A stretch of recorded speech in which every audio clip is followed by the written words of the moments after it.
Au calvaire, Jésus est mort. Mon frère, ma soeur, cette mort ne doit pas être vaine. Il a donné sa vie. Dans le message qui a précédé la Sainte Seine, le repas du Seigneur, il était question d'une vie intérieure et extérieure. Bien-aimé, comme j'ai l'habitude de dire, le sommeil est doux, surtout le dimanche. Jésus revient bientôt. Nous allons prier encore pour notre marche. C'est vrai, il y a des choses, des situations qui nous amènent à dévier le chemin tracé par notre Dieu. Ça peut être une médisance, ça peut être des rancœurs, ça peut être le manque d'amour, car dans le fruit de l'esprit, il y en a 9, mais il y a un principalement qui est l'amour. On dit l'amour cache une multitude de péchés. Oui, bien-aimé, tu vas élever. Nous allons élever la voix pour implorer notre Dieu dans notre quotidien. Est-ce que notre vie reflète la gloire de celui qui est mort, qui est ressuscité? Alléluia. Alléluia. Élevons la voix, implorons la grâce de notre Dieu encore sur notre vie de chaque jour. Bénissez-le, Seigneur, vous nous serviteurs du Seigneur, qui demeurez dans la maison de Dieu, durant les heures de la nuit.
Toujours dans le recueillement, nous avons le temps. Bien-aimés, ce matin, nous avons besoin d'adorer notre Dieu. Nous avons besoin de l'adorer. Bien-aimés, ce Dieu fait de grandes choses. Alléluia. Il nous convient ce matin de l'adorer. Sois béni, Seigneur. Il nous convient de nous incliner devant la face de ce Dieu pour lui dire encore qu'il est grand, il est bon, il est tout. Alléluia. Faisons-le. Tu mérites, Seigneur, d'être adoré. Alléluia. Mon âme, Dieu bénit, Seigneur, ce matin. Parce que tu m'as aimé avant la fondation du monde. Que ton nom soit béni. Que ton nom seul ce matin soit adoré, roi des rois. Que ton nom seul soit glorifié, Père éternel. Merci pour ton bonté. Merci pour tes mains. Merci pour tout rang de ton amour. Je suis lavé et pardonne de mon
est l'agneau assis sur le trône. Amen. Nous allons maintenant passer, bien-aimés, à une autre étape.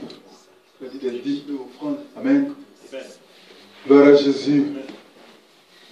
Nous allons, ce que nous avons mis de côté pour notre Dieu, nous allons mettre dans le panier avec joie, avec des pas de danse. Amen. Merci Seigneur.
Merci Seigneur.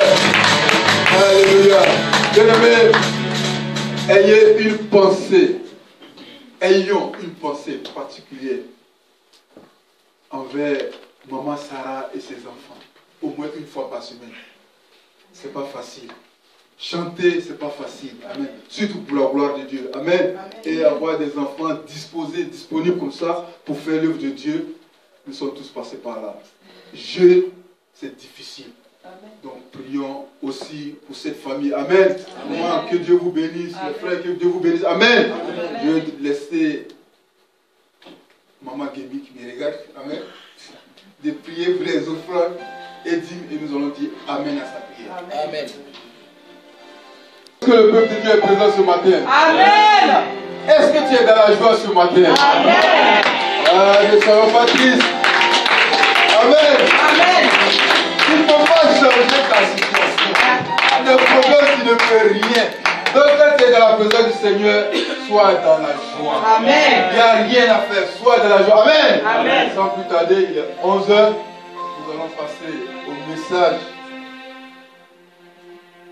Laisser la place. Amen.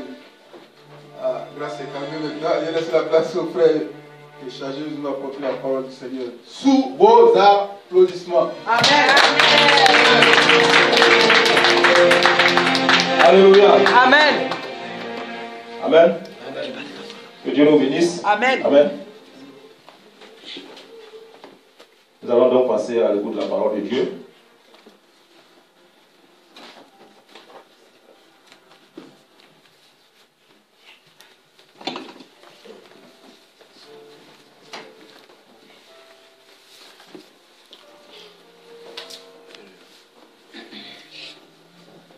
Nous allons nous incliner et prier. Amen. Chacun va prier pour lui-même. Oh, merci Jésus. Merci. Nous allons prier pour que Dieu nous assiste et nous parle. Que Dieu, par le Saint-Esprit, nous dise quelque chose ce matin. Amen. Chacun va prier pour lui-même. Est-ce qu'on peut prier ensemble le Seigneur, s'il vous plaît? Amen. Que Dieu nous bénisse. Amen. Amen. Je voudrais, avant de commencer, vous transmettre les salutations du pasteur. Amen. Tout à l'heure, à l'école de Béret, j'ai eu à le dire et je le répète encore, le pasteur vous salue, nous salue toute l'église. Amen. Amen. Et ce matin même, avant qu'on ne vienne, il nous a appelés et il a dit, il a insisté de dire aux frères qu'il vous salue. Amen. Amen. Et qu'il est de tout cœur avec nous ici. Il vous encourage, il nous encourage, il nous exhorte à pouvoir continuer l'œuvre. Ce n'est pas une œuvre humaine, ce n'est pas pour un homme que vous le faites, que nous le faisons. Ce n'est pas pour le pasteur, ce n'est pas pour un frère, pour une soeur, mais nous le faisons pour le Seigneur. Amen. Et Dieu n'est pas ingrat, il n'est pas injuste. Dieu n'oublie pas. Dieu il sait tout, il voit tout. Amen. Amen. C'est pourquoi je voudrais vous transmettre ces salutations-là. Amen. Pour que vous sachiez que vous n'êtes pas seul, mais que l'homme de Dieu, le pasteur, le serviteur est avec nous. Amen. Amen. Je vais vous inviter à prendre vos Bibles et nous allons lire dans 2 Rois.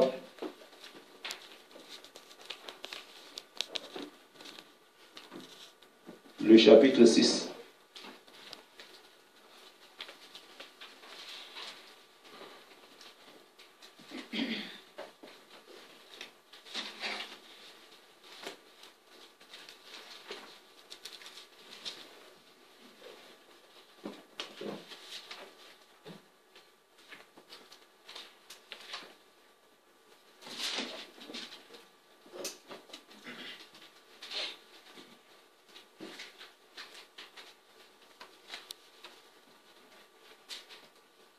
Chapitre 6, verset 1 à 7, s'il vous plaît.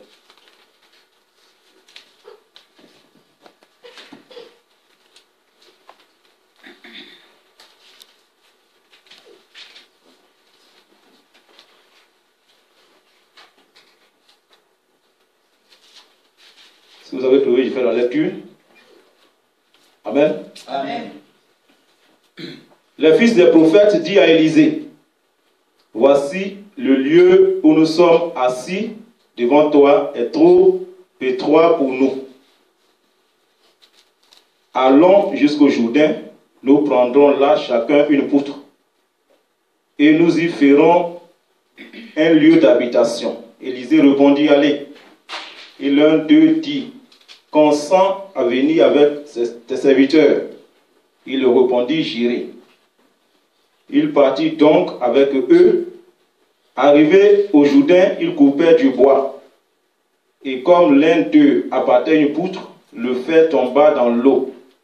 Il s'écria, ah, mon Seigneur, il était emprunté.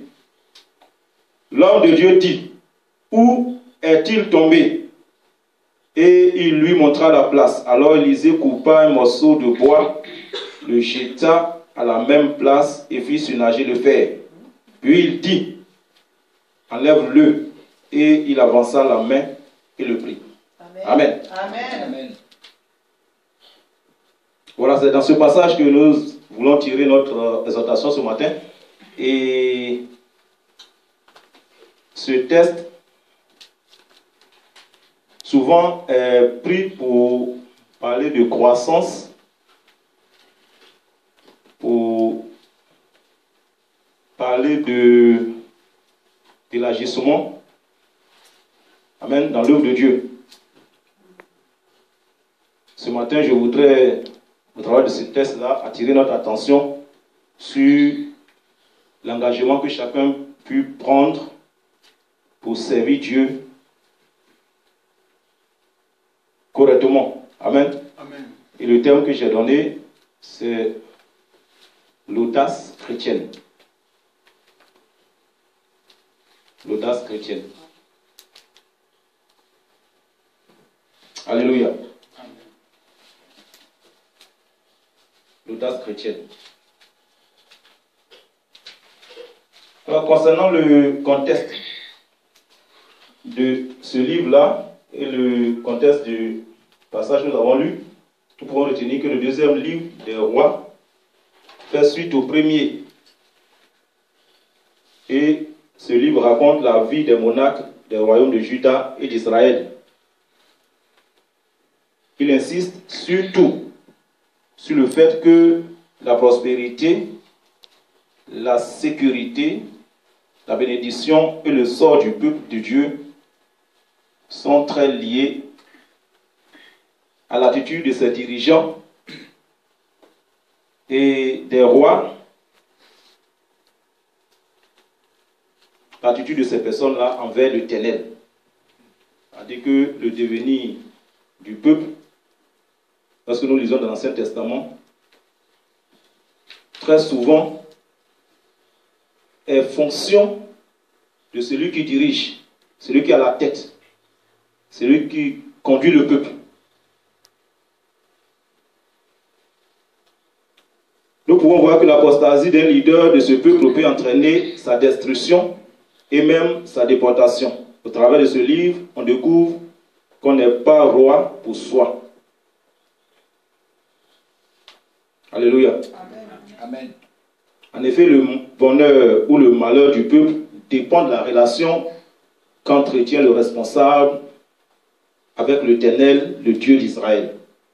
Alors nous pouvons voir dans ces livres-là que lorsque le dirigeant, lorsque le roi est attaché à Dieu, le peuple est dans la prospérité, le peuple est dans la paix.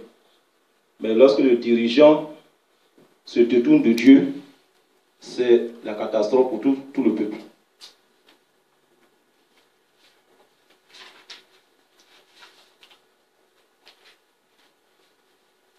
Alors, ce que je voudrais révéler surtout au travers de ce passage-là, c'est le premier verset qui dit: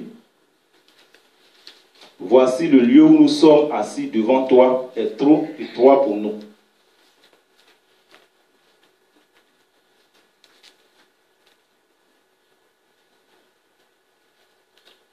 Ici, il est question des fils des prophètes.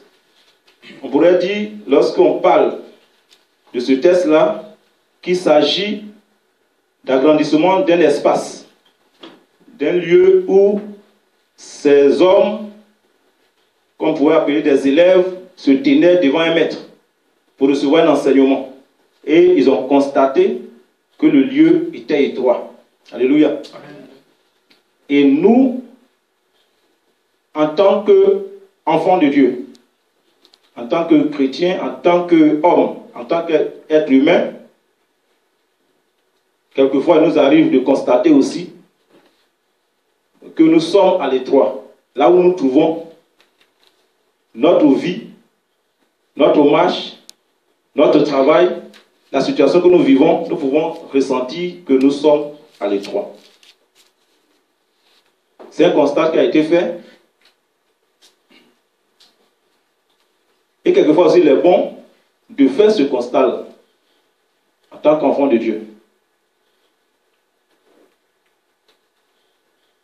Il est bon de s'arrêter et de faire comme un bilan, de constater la position dans laquelle je me trouve. De constater ma marche avec Dieu, comment je me comporte, ainsi de suite. Le lieu où nous trouvons devant ta face est étroit. Ce n'est pas le prophète qui a fait le constat. Lorsque nous lisons, ce sont les élèves, ce sont les fils des prophètes, eux qui ont fait le constat pour voir que le lieu était étroit. Bien avant, quand on était encore chez notre sœur, je crois que j'ai porté cette exhortation pour encourager chacun. Et là, j'ai dit que le lieu où nous sommes est étroit. Effectivement, le lieu était étroit. Dieu nous a fait grâce, nous avons eu un lieu plus spacieux. Gloire à Dieu. Amen. Amen. Alléluia. Amen. Parlant de l'espace, nous avons eu un lieu plus spacieux.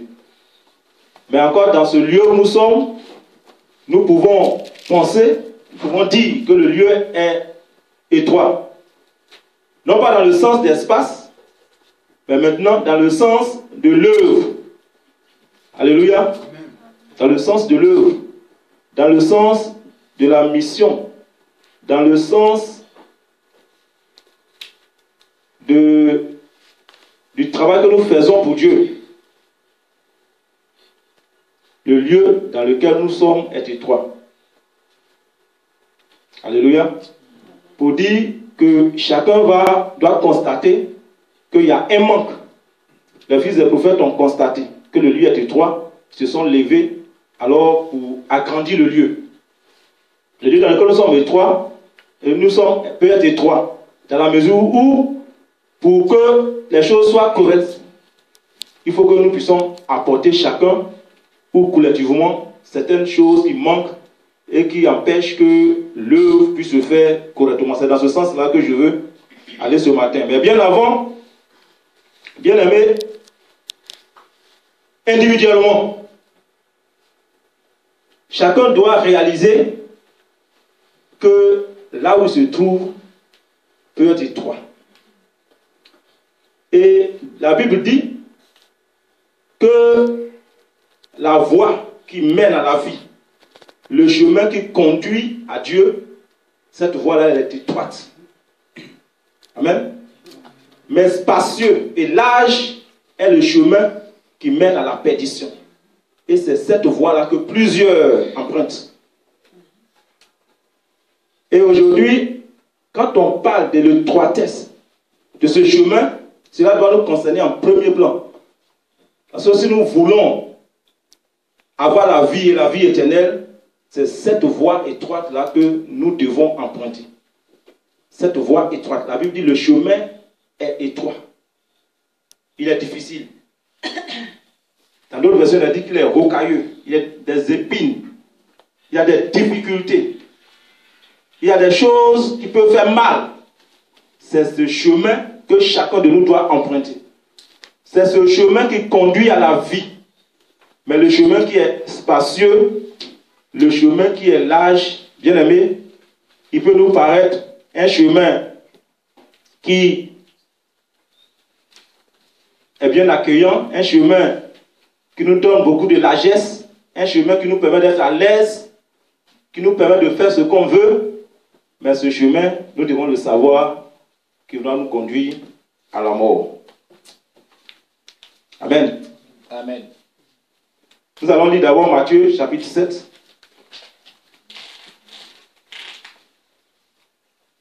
Verset 13 à 14. Si quelqu'un a trouvé, alors sur le tableau. Ah, tu as déjà arrêté. Ah, d'accord. Matthieu.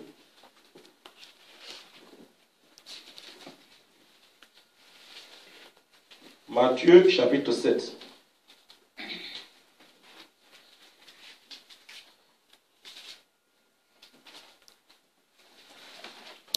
Matthieu chapitre 7, verset 13.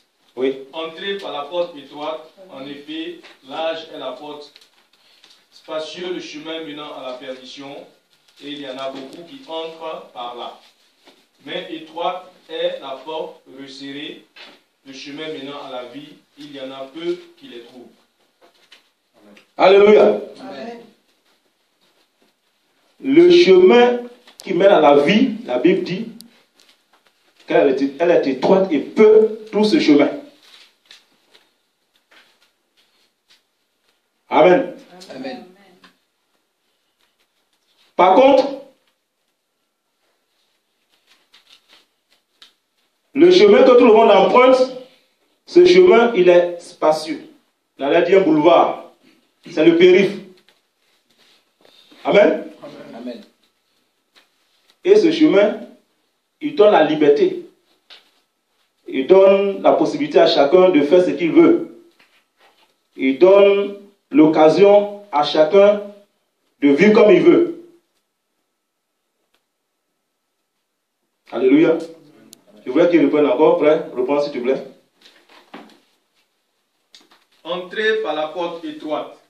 En effet, large est la porte, spacieux le chemin menant à la perdition, et il y en a beaucoup qui entrent par là. Mais étroite est la porte, resserré le chemin menant à la vie, et il y en a peu qui les trouvent. Alléluia. Amen. Ce qui est bien ici, il nous exhorte à entrer par cette porte étroite.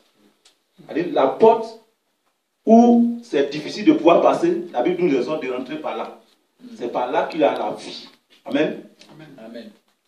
C'est par ce chemin-là que nous pouvons avoir la vie.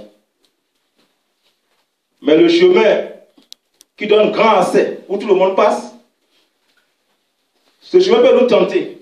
Ce chemin peut nous attirer. Ce chemin peut nous paraître le meilleur. Ce chemin peut nous donner l'envie. Mais nous devons savoir que ce chemin va nous mener à la mort. La Bible dit, telle voie paraît juste pour un homme, mais son issue, c'est la voie de la mort. Alléluia. Amen. Lorsque on parle de ce chemin étroit, nous devons voir les choses qui font que nous engager, les choses qui font que choisir ce chemin peuvent nous faire un blocage. On peut voir par exemple la mode. Alléluia. Aujourd'hui, lorsqu'on parle de la vie de chaque jour, ce qui nous attise, c'est être à la mode. Par rapport à la jeunesse, aux femmes, aux hommes, aux jeunes gens, c'est être à la mode, faire comme tout le monde. Ça, c'est le chemin large. Faire comme tout le monde, faire ce que tout le monde fait, pour qu'on dise que moi je suis à la mode, pour que moi je suis à la page, pour qu'on dise que je suis le train. Amen. Quand on dit, par exemple, pour prendre l'exemple des femmes, la Bible dit que, c'est un exemple parmi tant d'autres, la chevelure de la femme est une gloire. Et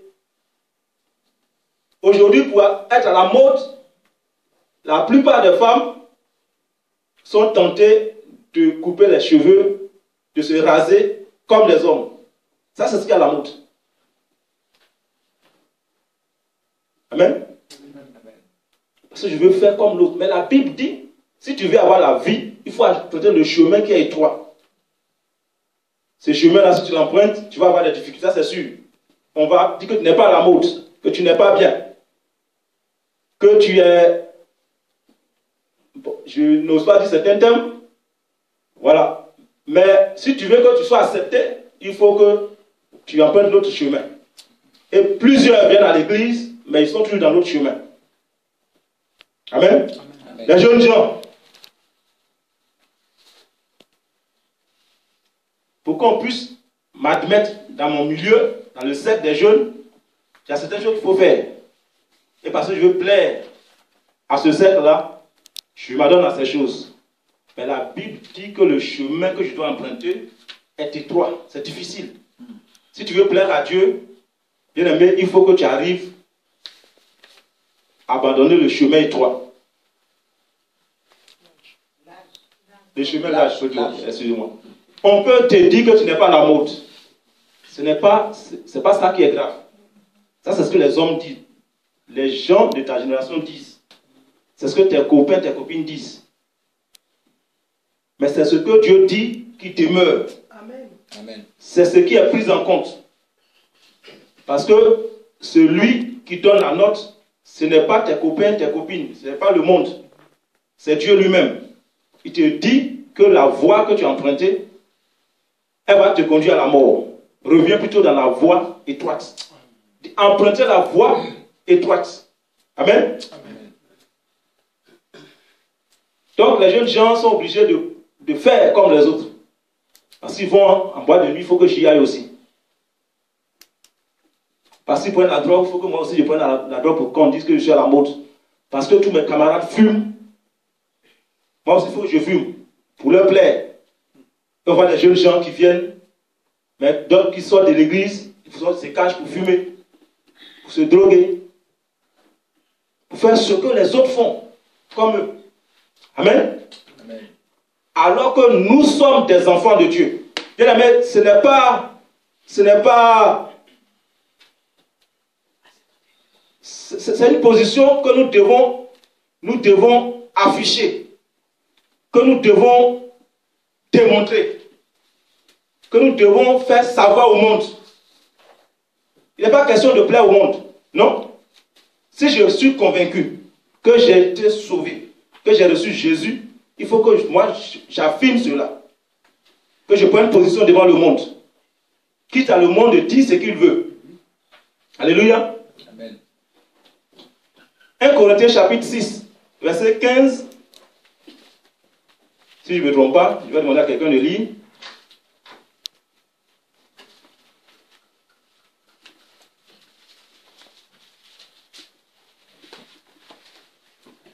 En 2 Corinthiens plutôt. 2 Corinthiens chapitre 6, verset 15.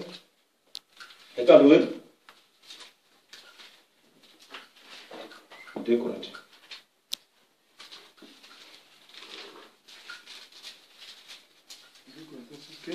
Oui. Quel accord y a-t-il entre Christ et Bélial? Ou quelle part a le fidèle avec le fidèle? Amen. Amen. Amen. 2 Corinthiens 6, verset 15. Quel accord? Oui, ça c'est bon. Mais ce que je voulais, c'est plutôt... Quoi, le 14?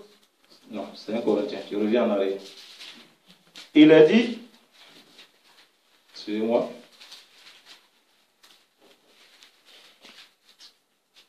« 1 Corinthiens 6,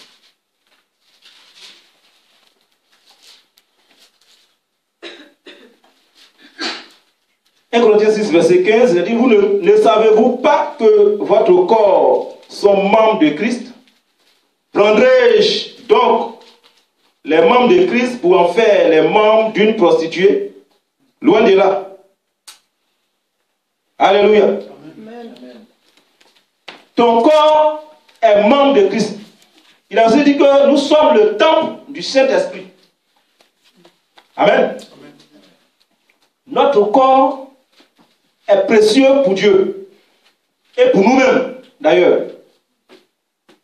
Et bien aimé, lorsque nous voulons plaire au monde, lorsque nous voulons faire comme les autres, lorsque nous voulons satisfaire les plaisirs, non pas du monde, mais de ceux avec qui nous vivons, nous nous mettrons en opposition à Dieu.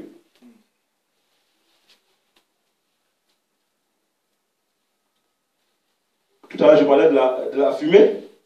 Ça, c'est un élément important. Nous sommes le temple du Saint-Esprit. Mon corps est l'habitation de Dieu. Et parce que je veux plaire peut-être à mon voisin, à mon ami, je veux plaire à mon collègue de service, je livre ce corps-là à la cigarette. Alléluia. Amen. Je veux faire comme eux, donc je fume. Le temple de Dieu, la maison, l'habitation du grand Dieu, le Dieu que j'appartiens. Je livre ce corps-là à la fumée et je fais habiter mon Dieu dans de la fumée. Vous voyez? Est-ce qu'on peut nous-mêmes accepter de rester dans la cuisine, par exemple, dans la cuisine, pas ici, il n'y en a pas, mais en Afrique, la cuisine, très souvent, surtout dans les campagnes, le feu, c'est avec du bois. Et lorsqu'on allume, quand il y a la fumée, on ne peut pas rester là. Mais quand on prend la cigarette, quand on tire, la fumée, ça va à l'intérieur où Dieu est, l'habitation de Dieu. On remplit ça de fumée. Et vous croyez que Dieu est content dans ce lieu-là? Non? La voie que nous devons emprunter, elle est étroite. C'est une question de choix. Si nous voulons plaire à Dieu, il faut emprunter cette voie. Et c'est là qu'on peut voir Dieu. Mais si nous voulons faire plaisir aux hommes, bien aimés, nous ne pouvons pas plaire à Dieu. Amen. Amen. Il faut que nous arrivons à comprendre que nous ne devons pas suivre la mode. Nous ne devons pas suivre les plaisirs de ce monde. Nous ne devons pas suivre les trésors de ce monde. Alléluia. Amen. Ces choses-là vont nous conduire à la mort. Ça, c'est sûr.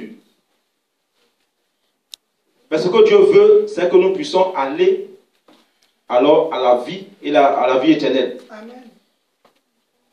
Le chemin est étroit. Ça, c'est le cri de plusieurs pécheurs, de plusieurs personnes qui ne veulent pas suivre Dieu. Dit, ah, vraiment, ce que vous dites là-bas dans votre assemblée, là, dans votre église, là, vraiment, c'est dur. Hein? Est-ce que ça, là, on peut l'appliquer? Est-ce qu'on peut le faire? C'est difficile, hein? Vraiment? Ah bon? Moi, je suis jeune, je vais rester sans copine.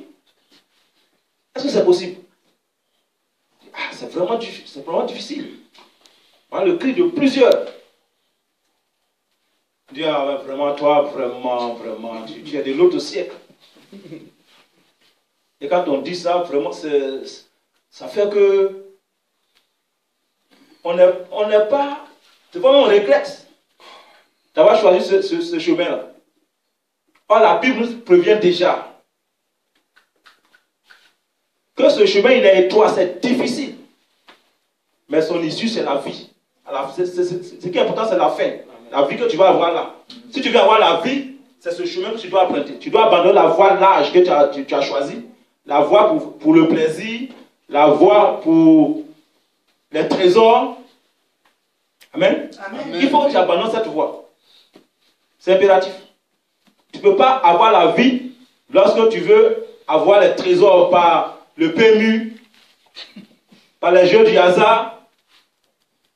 Au lieu de travailler, tu préfères aller jouer au PMU pour avoir beaucoup d'argent. Ça, c'est la voie large. Ça va te conduire à la mort. Alléluia. Amen. Mais la voie que Dieu choisit pour toi, c'est la voie étroite. C'est celle-là que tu dois choisir pour que tu puisses avoir la vie. Romains chapitre 12, verset 2. Et 1 Corinthiens chapitre 11, verset 6 et 15. Pour ceux qui notent, vous pouvez noter ça.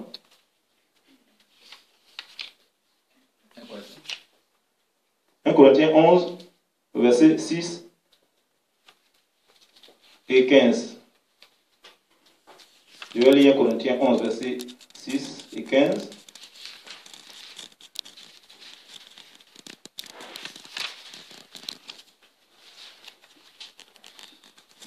Il a dit, car si une femme n'est pas voilée, qu'elle se coupe aussi les cheveux. Or, si il est honteux pour une femme d'avoir les cheveux coupés ou d'être rasée, qu'elle se voile. Verset 15. Mais que c'est une gloire pour la femme d'emporter parce que la chevelure lui a été donnée comme voile. Tout à l'heure, je parlais de, c'est le verset pour appuyer, ceux qui pour faire la mode, pour être à la mode, coupent les cheveux à ras, se rasent, fait comme les hommes, pour être à la mode. La Bible dit que la femme doit avoir une chevelure. C'est ça qui lui sert de gloire. Amen. Amen. C'est important. Même si on dit que ce n'est pas la mode, garde sur ta tête les cheveux que Dieu t'a donnés. Amen. Amen. Romains 12, 2. Quelqu'un a trouvé?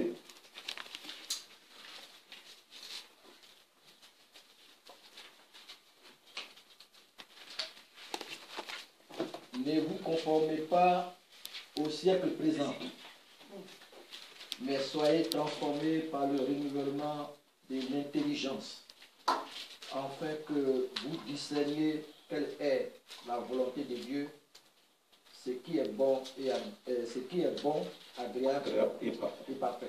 Amen. Amen. Ne vous conformez pas au siècle présent. En tant que chrétien, nous ne devons pas faire comme ce que le monde fait. Ce que tout le monde fait, pour aller plus facilement, pour qu'on puisse savoir, ce que tout le monde fait, ce n'est pas ce que Dieu veut. Si tu veux plaire à Dieu, ce que tout le monde fait, ce n'est pas ce que Dieu veut. Ça, toi, ne fais pas ça. Ce qui est fréquent autour de toi, ce que tu vois tout le monde faire pour s'en sortir, ce n'est pas ce que Dieu veut pour toi en tant qu'enfant de Dieu. Si tu veux plaire à Dieu, véritablement, si tu veux voir Dieu, tu veux que Dieu t'aide, que Dieu réponde à ton besoin, Dieu réponde à ce que tu demandes, bien aimé, n'emprunte pas cette voie. Ce n'est pas la voie que Dieu veut. Le lieu où nous sommes est étroit, le chemin est étroit. C'est ce chemin que tu dois choisir.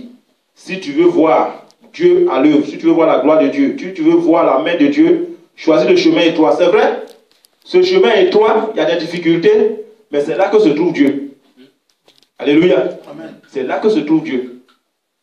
Mais abandonne le boulevard, le périph', qui se trouve devant toi et qui va te conduire à la mort. Nous pouvons aussi parler du conformisme. Se conformer à ce qui est là déjà. La Bible dit, tout est permis, mais tout n'est pas utile. Amen. Tu peux faire tout ce que tu veux de ton corps.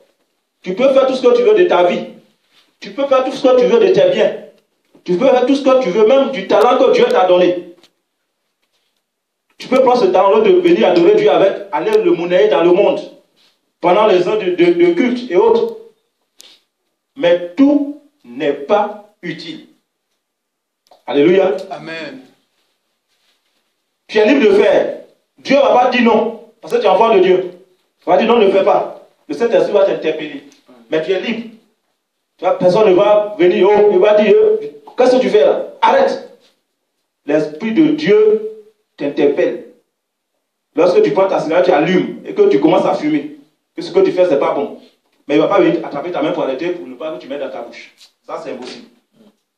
L'Esprit de Dieu va t'interpeller lorsque tu es jeune homme, jeune fille, que tu t'en vas commettre quelque chose qui n'est pas bien devant Dieu. Mais il ne va pas te dire, arrête, ne fais pas ça. Il ne va pas venir t'attraper. Il va te dire seulement, ce que tu fais, ce n'est pas bien. Mais il ne va pas t'arrêter de force. Il va te laisser, tu vas le faire. Tu es libre. Amen. Mais ce que tu vas faire, est-ce que c'est utile? Est-ce que c'est utile? Est-ce que c'est utile pour toi-même d'abord? Pour ta santé, pour ta vie? Est-ce que c'est utile pour les autres? Pour ta famille? Est-ce que c'est utile pour l'église? Avant même de voir Dieu, est-ce que c'est utile? C'est ça la question. Tout est permis, mais tout n'est pas utile. Psaume numéro 106.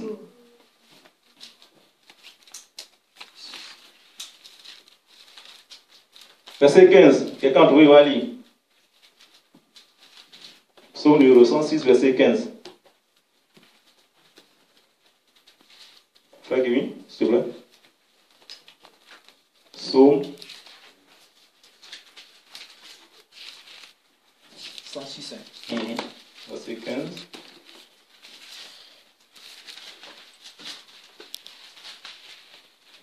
Verset 15, j'y suis. Si, c'est bon. Ok, vas-y. Il leur accorda ce qu'ils demandaient. Puis il envoya le dépérissement dans leur corps. Amen. Je connais. Ah, c'est bon. Tu peux reprendre? Il leur accorda ce qu'ils demandaient. Puis il envoya le dépérissement dans leur corps. Alléluia. Amen. Là, c'est le peuple d'Israël, alors que Dieu accordait la manne chaque jour. Ils ont été saisis de convoitise. Ils ont commencé à ramener dans leur mémoire ce qu'ils mangeaient en Égypte. Ils ont commencé donc à murmurer contre Dieu. Nous voulons de la viande. Nous voulons ceci, des concombres, ainsi de suite. Et Dieu, ils ont crié à Dieu pour dire que nous voulons manger de la viande. Dieu a dit d'accord, allez-y.